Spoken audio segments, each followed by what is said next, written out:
Era una noche oscura y tormentosa. A principios de 1916, Albert Einstein acababa de terminar la obra cumbre de su vida, una larga década de intensa lucha intelectual para obtener una nueva teoría de la gravedad, que fue llamada Teoría General de la Relatividad. Pero no era solo una nueva teoría de la gravedad, también abarcaba una nueva teoría sobre el espacio y el tiempo. Y fue la primera teoría científica que podía explicar cómo se mueven los objetos a través del universo, y cómo el mismo universo pudo evolucionar. Solo había un pequeño problema: cuando Einstein empezó a aplicar su teoría para describir el universo como un todo, se iba haciendo cada vez más evidente que la teoría no describía el universo en el que nosotros aparentemente vivimos. Ahora, casi un centenar de años más tarde, aún es difícil apreciar plenamente cuánto ha cambiado nuestra imagen del universo en tan solo el transcurrir de una vida humana. En cuanto se refiere a la comunidad científica en 1917, el universo era estático y eterno, y consistía de una sola galaxia, la Vía Láctea, rodeada por un vasto, infinito y oscuro espacio vacío. Esto es, después de todo, lo que imaginas cuando miras hacia arriba, a ese cielo de la noche con tus ojos, o con un pequeño telescopio, y en esa época tampoco había muchas razones para sospechar lo contrario. En la teoría de Einstein, como en la anterior teoría de Newton de la gravedad es una fuerza puramente de atracción entre todos los objetos. Esto significa que es imposible disponer de un conjunto de masas situadas en reposo para siempre en el espacio. Su mutua atracción gravitatoria terminará por hacer que se derrumben hacia el interior, en manifiesto desacuerdo con un universo aparentemente estático. La cuestión de que la relatividad general de Einstein no parecía muy consistente con la imagen del universo fue un golpe más grande para el de lo que uno pueda imaginar. Debido a eso me permito prescindir del mito de Einstein y de la relatividad general, que siempre me ha molestado. Se da por supuesto que Einstein trabajó de manera aislada en una habitación cerrada durante años, utilizando la pura razón y el pensamiento hasta llegar a su bella teoría, independiente de la realidad, tal vez, como algunos teóricos de cuerdas hoy día. Sin embargo, nada de eso podría estar más lejos de la realidad. Einstein siempre estuvo profundamente guiado por experimentos y observaciones. Mientras que él realizaba muchos experimentos mentales, y a lo largo de una década, aprendió nuevas matemáticas y siguió muchas pistas falsas teóricas en el proceso, antes de que finalmente produjera una teoría que resultó en verdad de una matemática hermosa. Sin embargo, el momento más importante de su relación con la relatividad general, tuvo que ver con la observación. Durante las últimas y frenéticas semanas en las que estaba completando su teoría, compitiendo con el matemático alemán David Hilbert, utilizó sus ecuaciones para calcular una predicción de lo que parecía un oscuro problema astrofísico, una ligera precesión en el perihelio, el punto más cercano, de la órbita de Mercurio alrededor del Sol. Durante mucho tiempo, los astrónomos habían observado que la órbita de Mercurio se desviaba ligeramente de lo que predecía Newton.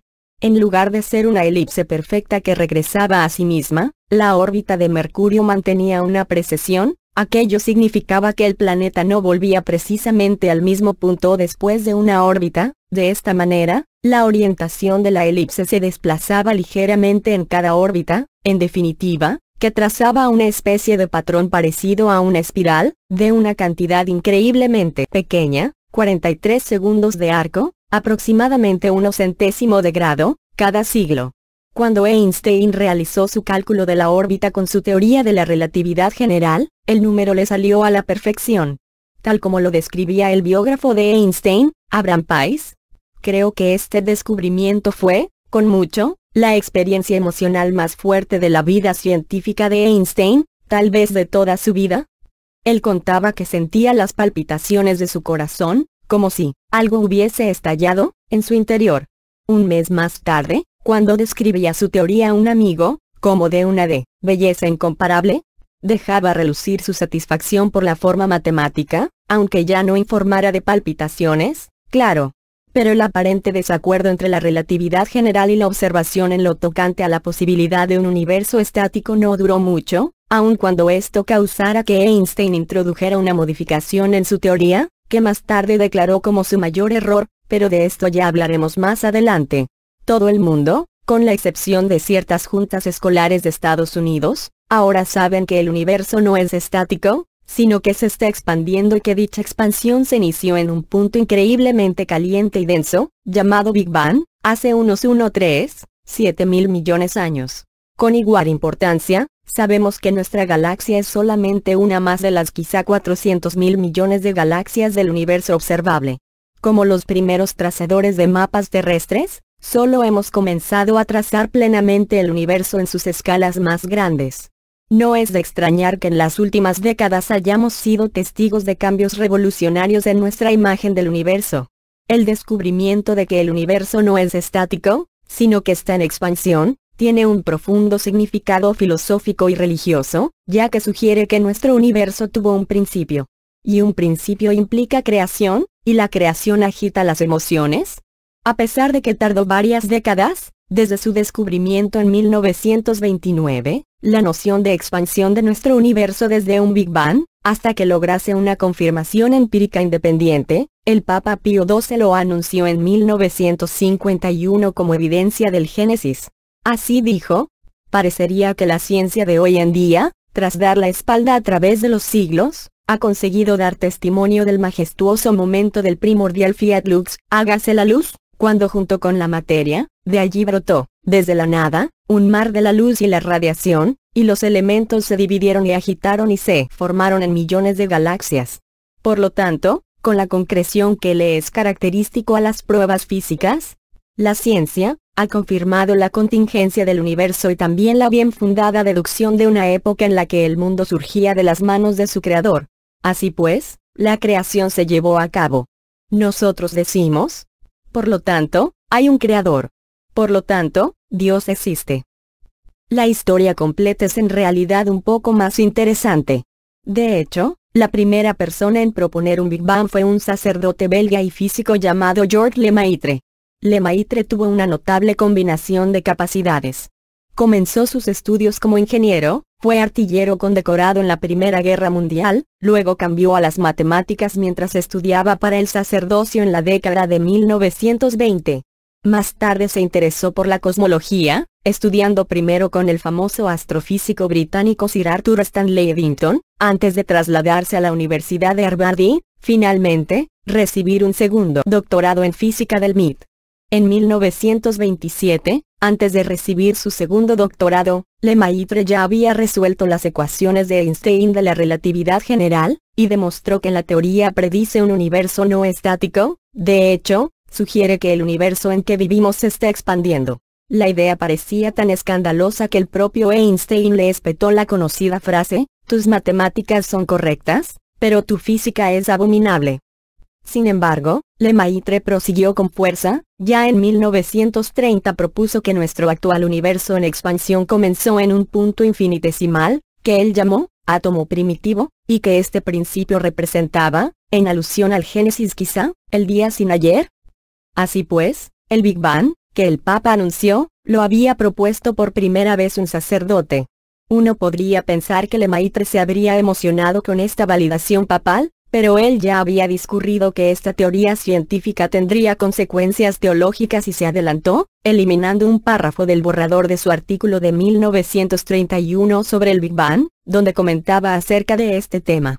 De hecho, más tarde expresó su objeción a la afirmación del Papa en 1951, que sostenía el Big Bang como la prueba del Génesis, entre otras cosas porque se dio cuenta de que si su teoría se demostrara más tarde que era incorrecta, entonces los acertos católicos romanos del Génesis podrían ser impugnadas.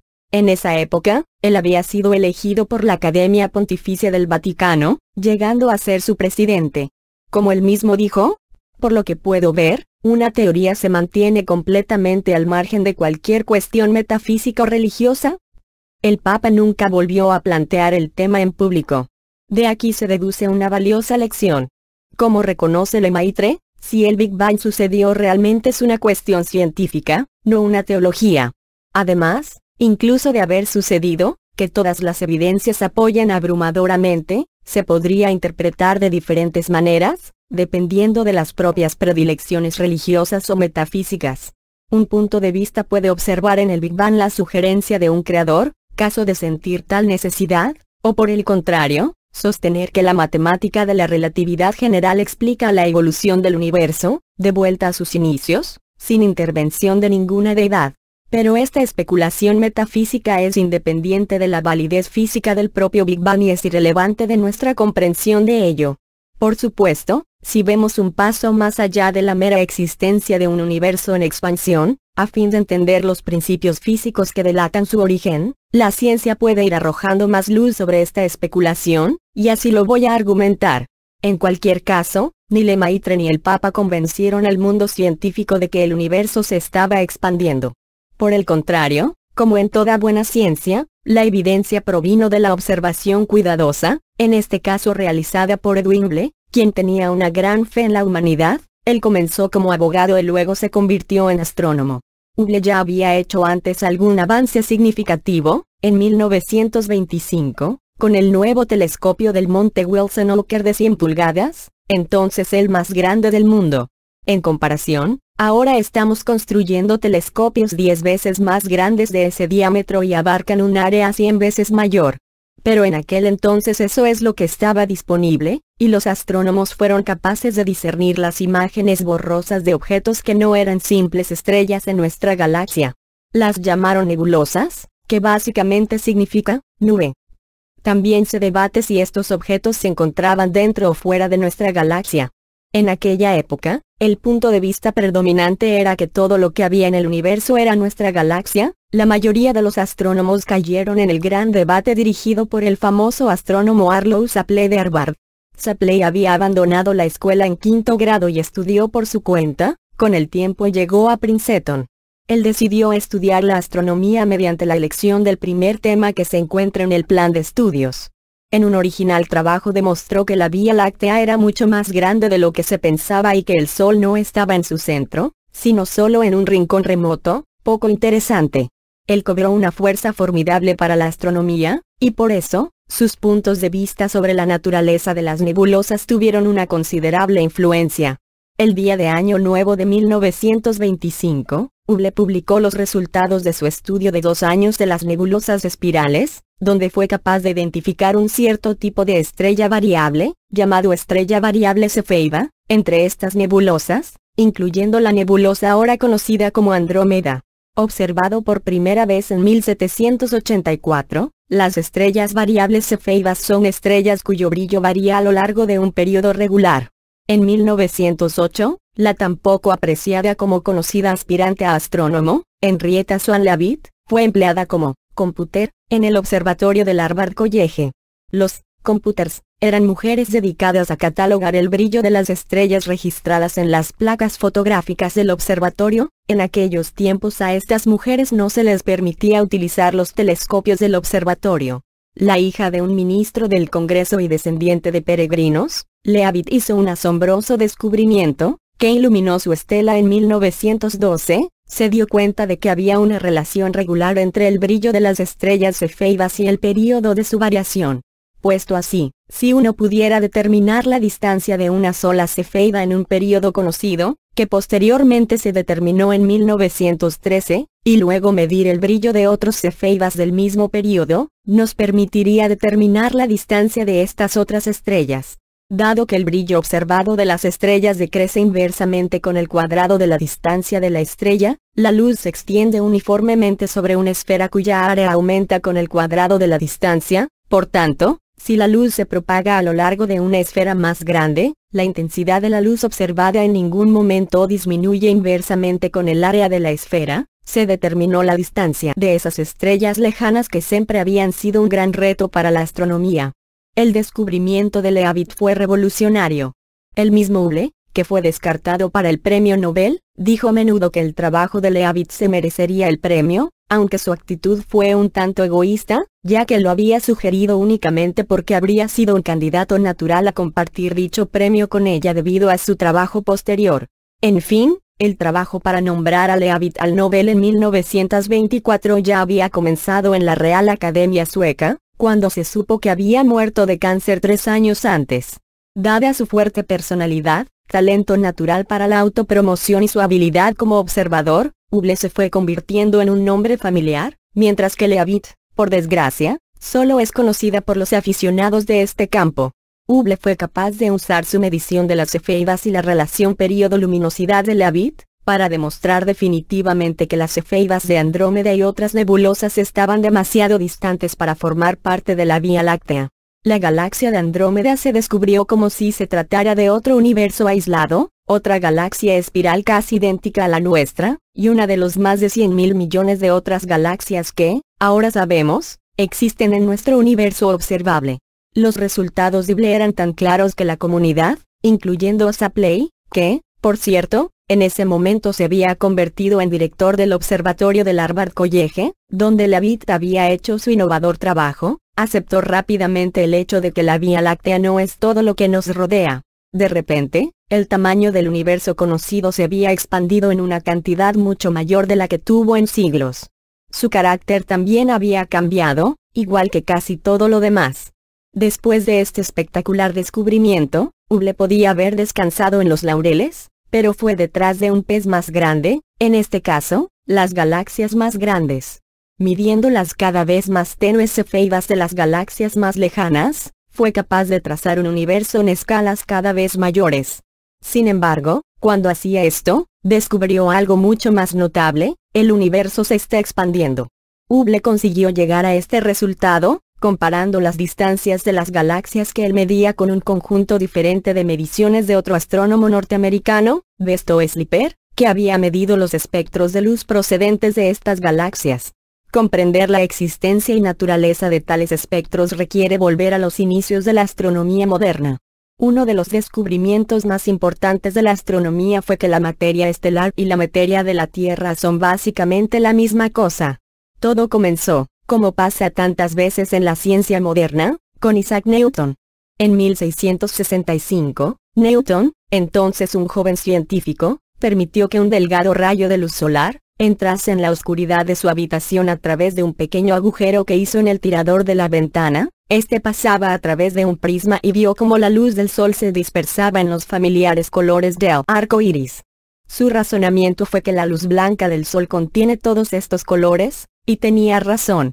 150 años más tarde, otro científico examinó la dispersión de la luz con más detenimiento, y descubrió unas bandas oscuras entre medio de los colores, y razonó que éstas se debían a la existencia de materiales en la atmósfera externa del Sol que absorbían ciertos colores específicos de la luz o de sus longitudes de onda. Estas líneas de absorción, como se las conoce, podrían identificarse con longitudes de onda de la luz y poder medirse por su absorción por los materiales conocidos en la Tierra, entre ellos el hidrógeno, oxígeno, hierro, sodio y el calcio. En 1868, otro científico observó dos nuevas líneas de absorción en la parte amarilla del espectro solar que no se correspondían con ningún elemento conocido de la Tierra. Decidió que esto podía deberse a algún nuevo elemento, al que llamó helio. Una generación más tarde, el helio fue aislado por primera vez en la Tierra. Observar el espectro de la radiación que viene de otras estrellas es una importante herramienta científica para comprender su composición, temperatura y evolución. A partir de 1912, Slipper observó los espectros de luz procedente de diversas nebulosas espirales y descubrió que los espectros eran similares a los de las estrellas cercanas, excepto que todas las líneas de absorción eran desplazadas en la misma cantidad de longitud de onda.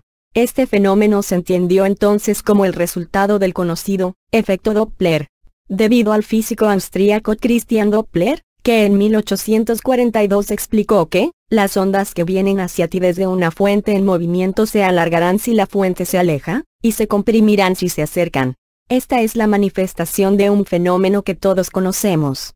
Resulta que el mismo fenómeno se produce tanto para las ondas de luz como las de sonido, aunque por razones algo diferentes. Las ondas de luz de una fuente que se aleja de ti, ya sea debido a su movimiento local en el espacio o por la intervención expansiva del espacio, se estira, y por ende, parece más roja de lo que lo sería, porque el rojo está al final de la longitud de onda larga del espectro visible, mientras que las ondas de una fuente en movimiento hacia ti serán comprimidas y parecerán más azules. Slipper observó en 1912 que las líneas de absorción de la luz provenientes de todas las nebulosas espirales, casi todas estaban desplazadas sistemáticamente hacia mayores longitudes de onda, aunque algunas, como Andrómeda, se habían desplazado hacia longitudes de onda más cortas. Él dedujo correctamente que la mayoría de estos objetos se estaban alejando de nosotros a velocidades considerables. Hubble fue capaz de comparar las observaciones de la distancia de estas galaxias en espiral con las mediciones de las velocidades de Slipher en la que se estaban alejando.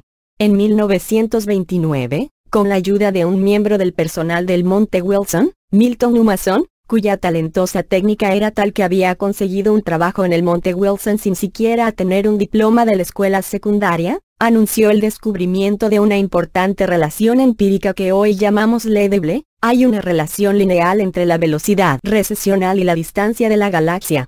Es decir, cuanto más lejanas están las galaxias a más velocidad se alejan de nosotros.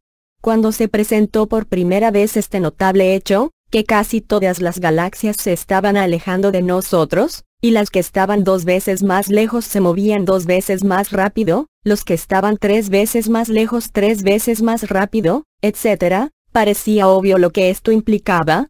Somos el centro del universo. Y tal como sugieren algunos amigos, hay que recordar a diario que este no es el caso. Más bien, dicho descubrimiento resultaba consistente con la precisa relación que Lemaitre había predicho. Nuestro universo está en clara expansión.